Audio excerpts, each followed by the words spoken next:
জয় শ্রীকৃষ্ণ। রাধে রাধে।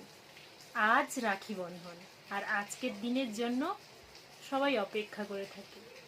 বোনেরা কখন ভাইয়েদেরকে রাখি পরিয়ে দেবে।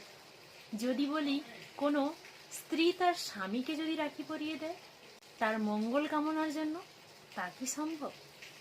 যদি কোনো মা তার সন্তানকে রাখি পরিয়ে দেয় তাহলে তা কি সম্ভব?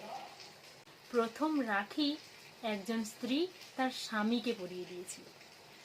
যখন দেবরাজ ইন্দ্র যুদ্ধ করতে গিয়েছিল তখন তার স্ত্রী তার মঙ্গল কামনার্থে রাখি পরিয়ে দিয়েছিল।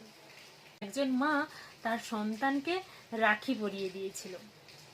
অভিমন্যু যখন যুদ্ধ করতে গিয়েছিল দাপর যুগে মাতা কুন্তী রাখি পরিয়ে দিয়েছিল ছেলের মঙ্গল কামনার জন্য।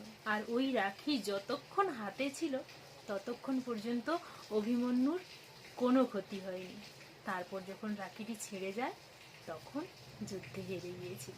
কৃষ্ণ যখন শিশুপালকে বধ করেছিল তখন সেই চক্র ফিরে আসার সময় শ্রীকৃষ্ণের সামান্য একটু আঙ্গুল কেটে যায়, আর সেই মুহূর্তে দ্রৌপদী শাড়ির অগ্রভাগ কেটে জড়িয়ে দিয়েছিল যাতে রক্তপাত বন্ধ হয়।